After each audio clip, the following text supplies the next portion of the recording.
आप अब सुनिएगा। कुछ समय के बाद में मैया के एक लाला भयो माता रुक्मणी की बड़ा प्यारा सा सुंदर सा पुत्र।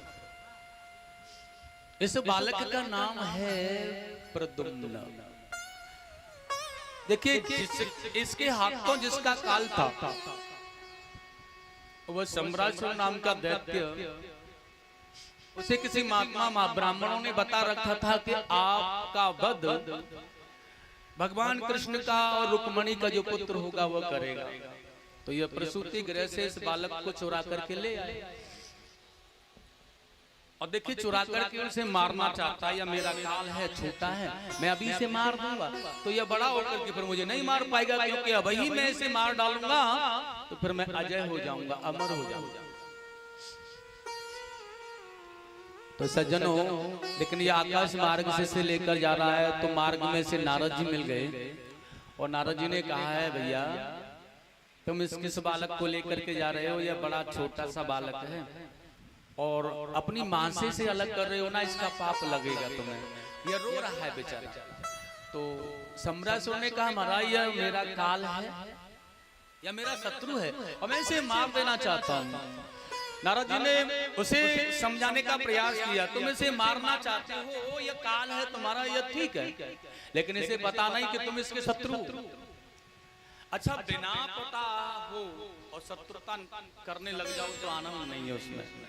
सामने वाले को भी पता हो कि आप हमारे शत्रु हो तो कुछ बात है, अन्यथा तुम शत्रुता निभाते रहो, उसे पता ही नहीं है बेचारे को, तो ऐसी शत्रुता से क्या फायदा, ऐसी नीचता से क्या फायदा। तो नारद जी ने कहा यह बाल शिशु है, इसका वध करना बहुत पाप होता है, इसलिए इसे मारने का मैं तुम्हें एक दूसरा उपाय बता देता हूँ और यह मर जाएगा, तुम्हें पाप भी नहीं लगेगा। सम्रासुर ने कहा यह बहुत अच्छी बात है कि सांप भी मर जाए और लाठी भी न टूटे। उन्होंने कहा एक काम करना है, क्या इसे अपने हाथों से मत मारो। तो फिर कैसे मरेगा ये? उन्होंने कहा इसे समुद्र में ऊपर से अपने हाथों से जिंदा छोड़ दो। अपने हाथों से छोड़ोगे जिंदा, नीचे समुद्र में जाएगा, जल में डूब के मर जाएगा, या कोई जल का जंतु इसे खा जाएगा। अब विनाश काले विपरीत बुद्धि। अब काल को कोई मारना संभव है? किसी ने मारा है क्या काल को? छोड़ दिया और जैसे छोड़ा या जल में नीचे जा रहा है। अब जैसे जल में जा रहा है ना, उसी समय ठाकुर जी की अनुपम कृपा, एक मक्ष बाहर निकला समुद्र में जल पर और श्वास मुंह खोल के श्वास ले रहा है। और जैसे ही उसने मुंह खोला और श्वास ली, वह सीधा का सीधा बालक उसके मुख में चला गया। ये भगवान कृष्ण के पुत्र थे, माता लक्ष्मी के पुत्र थे, माता रुक्मणी के पुत्र थे, और वैसे भी ये काम का अवतार थे, कामदेव का अवतार थे प्रद्युम्न। तो आप जानते हैं काम को भक्षण करना, ये जो मत्स्य है ये उन पूरे सागर में, समुद्र में सबसे बड़ा प्यारा और अनोखा हो गया है, प्रकाश में हो गया। और ठाकुर जी की अनुपम कृपा, उसी समय एक बहेली ने जैसे जाल डाला, यही मत्स्य उस जाल में फंस गया है। निकाल करके जब खींचा तो वह बड़ा प्यारा सा मत्स्य उसमें था और उतना दिव्य, आज से पहले कभी ऐसा मत्स्य देखा ही नहीं। तो उसने विचार किया सम्रासुर महाराज है ना हमारे दैत्यराज, उनको बड़ा शौक है इनका, तो उनके दरबार में इसे भेज देंगे तो बहुत इनाम और पुरस्कार हमें मिलेगा।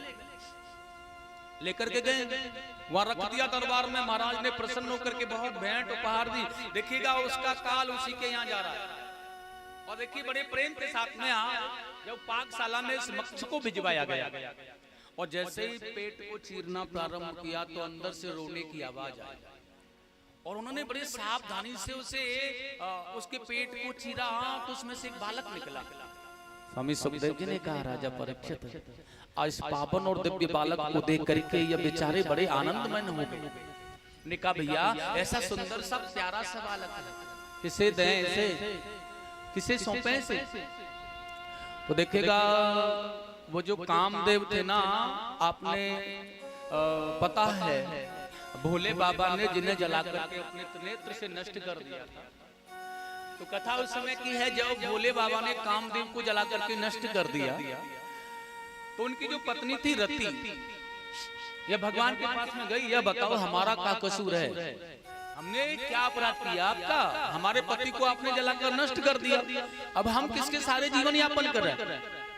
तो बाबा भोलेनाथ को दया आ गई थी। उन्होंने कहा देवी तुम्हारा पति को तुम भाषित होती रहोगी, प्राप्त होती रहोगी, लेकिन स्व शरीर, ये शरीर से जब तुम्हें प्राप्त होगा ना, द्वापर युग के अंत में जब मैं कृष्ण भगवान का कृष्ण अवतार होगा तो उनके पुत्र के रूप में ये प्रकट होकर के तुम्हें स्व शरीर प्राप्त होंगे। और सज्जनों, आज रति को तो पता ही था कि मेरे पति भगवान कृष्ण के पुत्र बनकर के आ गए और कहां पर आना है, उनको क्या करना है, यह सब पता है पहले से ही। इसलिए यहाँ पर बच्चों को शिक्षा देने का काम करती हैं, विद्या अध्ययन कराती हैं। अच्छा, जिसका भाव बच्चों में होता है वही किसी बच्चे को पाल सकता है। उन लोगों के मन में भाव आ गया, जो विद्यावती के नाम से रति रहती है ना, बच्चों में बड़ा प्यारा स्नेह है उनका, और वो बच्चों को अपना समझ करके विद्या अध्ययन कराती है। नित्य कला आदि का बड़ा सुंदर भाव था उनका, जो सिखाती थी वो। तो उन्होंने कहा इस बालक को उनको ही दे दो तो वह पाल लेंगे इसे, और उस बालक को वह मायावती रति को दे दी। सुखदेव जी ने कहा रति ने उस बालक का पोषण करना प्रारंभ किया, और वह जान रही है कि ये कौन है। और देखिए कुछ ही समय में आज अपनी योग शक्तियों के द्वारा देवताओं की मदद से इस बालक को इन्होंने जवान बना दिया। जब यह काम का प्रतीक कामदेव प्रद्युम्न बना, जवान हो गया, तो सौंदर्य वर्ण, इसका जो शरीर स्वरूप था वह कृष्ण वर्ण माने भगवान कृष्ण के ही जैसा था, उनका पुत्र था। तो साक्षात ऐसा लगता था जैसे कि ठाकुर जी का कोई बिल्कुल साक्षात दूसरा रूप है यह प्रद्युम्न। तो एक दिन की बात, अपने पति को वह भाव से निहारने लगे, तो प्रद्युम्न ने बड़े भाव से प्रार्थना की हाथ जोड़ करके, हे देवी कौन है आप? और बड़ा सुंदर कहा है आज, आपका जो भाव है ना, ये आपके देखने से तो कामनियों के जैसा लग रहा है, लेकिन वो होना नहीं चाहिए, क्योंकि आपने मेरा पोषण किया है, लालन किया है। तो लालन पोषण करने वाली जो होती है वो मातृत्व भाव माने माता के जैसे भाव की होती है, और आपका जो भाव है यह कामनियों की जैसे तरस रहा है। इसलिए आप हैं कौन, बताओ मुझे।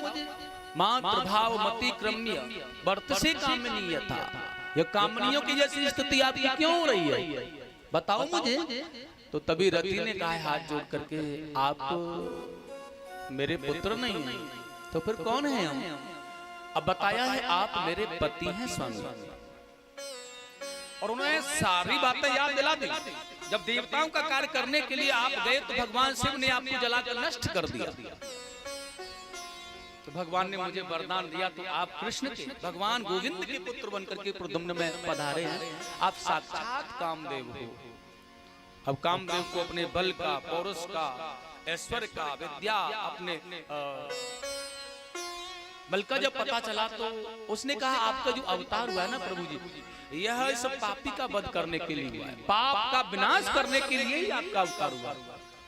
तो सज्जनों, आज वही अकेले ही प्रद्युम्न बड़े प्रेम के साथ में, और देखिए सम्रासुर के जाकर के ललकारने लगे, और उनकी सेना के सहित आज उसका वध कर डाला जाकर, और उसके ये शासन काल को बहुत अनुपम, बहुत अच्छी तरह से, बड़े प्यार से संयोजित किया है, बड़े अच्छे ढंग से उसे संभाला उन्होंने, बड़ी अच्छी प्रीति से संभाला। बिगड़ा हुआ शासन काल बहुत अच्छी तरह से संभाल करके धर्म की स्थापना करके उन्होंने, और जब बहुत समय लग गया इस कार्य को करते करते। अच्छा, किसी बिगड़े हुए परिवार को, बिगड़े हुए जीवन को संभालना बड़ा मुश्किल है, और उसे संभालने का प्रयास करो तो ऐसा नहीं कि आज ही समझ जाए, समय लगता है। समय का इंतजार करते रहो, भगवान से प्रार्थना करते रहो, और समय पर छोड़ दो। धीरे धीरे आपको आज से ही सुधर जाए तो नहीं सुधर सकता। तो इस प्रकार से हमें जीवन में करना चाहिए। तो सुखदेव जी ने कहा आज एक दिन रति अपने पतिदेव को लेकर के द्वारका में आई, चलो अपने वहां चलते हैं। तो जब प्रद्युम्न रति को लेकर के पधारे द्वारका में, तो देखिएगा द्वारका वासी ने इनका बहुत सत्कार किया, जो भी एक बार देखता है ना वही, यहाँ तक कि भगवान कृष्ण की जो पत्नियां थी वो अभी नहीं जान पा रही हैं कि ये कौन है, मात्र सिवाय माता रुक्मणी की। अब माता रुक्मणी के सामने जैसे इन्हें खड़ा किया गया कि देखो ये कौन आया है, तो हो न हो आज वही माता रुक्मणी प्रेम से कह रही है, यह मेरा खोया हुआ वही पुत्र प्रद्युम्न है, मेरा वही पुत्र है यह। क्योंकि यह माता का वात्सल्य होता है, माँ अपने पुत्र को नहीं भूल सकती, वैसा हमेशा याद रखना। हर पल माँ अपने पुत्र को निहारती है, प्रेम करती है, याद करती है, वो जीवन में उसे नहीं भूल सकती है, सत्यता है। और सज्जनों, सुखदेव जी ने कहा भैया प्रद्युम्न लौट के या मैं द्वारका में आयो ना, तब तक कन्हैया ने काका लीला की पता है, वह गोविंद के 16,107 विवाह और है गए। तो परीक्षित जी ने बड़ा सुंदर कहा है, देखिएगा। अच्छा, आज के जमाने में कोई कहे भाई इतने ब्याह है गए आपके, बड़ा अनोखा सा लगा। ठाकुर जी ने ब्याह किए, परीक्षित जी ने प्रश्न किया मेरे इष्ट भगवान गोविंद ने इतनी शादियां किस प्रयोजन से की, आप मुझे वह बताएं।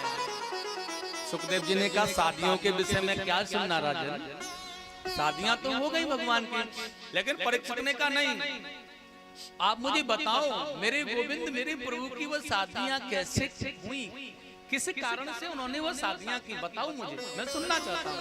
तो सुखदेव जी ने कितना सुंदर कहा है। एक बार की बात थी, द्वारका में एक सत्राजित नाम के उपासक हुआ करते थे, जो कि भगवान सूर्य की प्रार्थना करते करते उन्हें भगवान सूर्य ने प्रसन्न होकर के स्यमंतक नाम की मणि दी थी। 10 घंटे तक लगातार उसकी प्रेम से सेवा करने पर वो 8 बार स्वर्ण प्रतिदिन दिया करती थी। तो इतनी दिव्य पावन चमकीली और प्रकाशित जो मणि थी उनके पास स्यमंतक नाम से, एक दिन भगवान ने कहा भैया ये बहुत धन कभी कभी संग्रह संकट का कारण बन जाता है, आपके परिवार में बहुत ज्यादा लोग नहीं, छोटा परिवार है, आप यह मणि को ना राजकोष में जमा कर दो, आपके उस धन से तीर्थ देवालय आदि कार्य जो भी होंगे ना वो पुण्य आपको ही अर्जित होगा। लेकिन सत्राजित ने कहा सुनो मैं अपने घर पर परामर्श करूंगा तो बता दूंगा आपको। और पत्नी से परामर्श किया तो कहने लगे क्यों जी, हम क्यों देने लगे अपनी मणि को, हमारी मणि हमें मिली, हम क्यों दें। ठाकुर जी ने कहा कोई बात नहीं है, नहीं देना चाहते हो तो तुम जानो भाई। लेकिन कहीं ना कहीं भगवान उसे बचाने का प्रयास कर रहे थे। तो अगले दिन की बात रही, उसका छोटा भाई था प्रसेन, उस मणि को गले में लटका करके ना थोड़ा चंचल स्वभाव का था, तो मणि को लटका करके घूम रहा, देखो भाई आपके पास में ऐसा नहीं होगा, देखो मेरे पास कितना सुंदर दिव्य भाव है। और देखिए वही इस प्रकार से कहता कहता जंगल की ओर निकल गया। तो उस प्रकाशमान दिव्य मणि को जब एक सिंह ने देखा तो वह उस पर मुक्त होकर के उस प्रसेन को मार करके उस मणि को लेकर के आ गया। अच्छा, सिंह के जो शेर था, जो सिंह था, वो उसके खाने की वस्तु नहीं थी मणि, लेकिन उसकी वो सौंदर्यता पर प्रसन्न हुआ, मोहित हुआ और उसे ले आया। अब उसने खाना पीना सब छोड़ दिया, उसकी सौंदर्यता पर वो इतना मुग्ध है, उसके प्रकाश पर इतना मुग्ध है, उसे अपने पास में रख करके उसे निहार रहा। इतना अनुपम दृश्य है ना। वहीं जंगल में रहने वाले तपस्या करने वाले जामवंत जी की पुत्री जामवंती जी ने यह दृश्य देखा और उस मणि को पाने की इच्छा की। तो महाराज जामवंत जी ने उस सिंह का वध किया और उस मणि को प्राप्त कर लिया। बेचारे दोनों ही बेकार चले गए, कुछ भी हासिल नहीं हुआ। इसलिए तुलसी बाबा ने बड़ा अच्छा कहा था, मोह सकल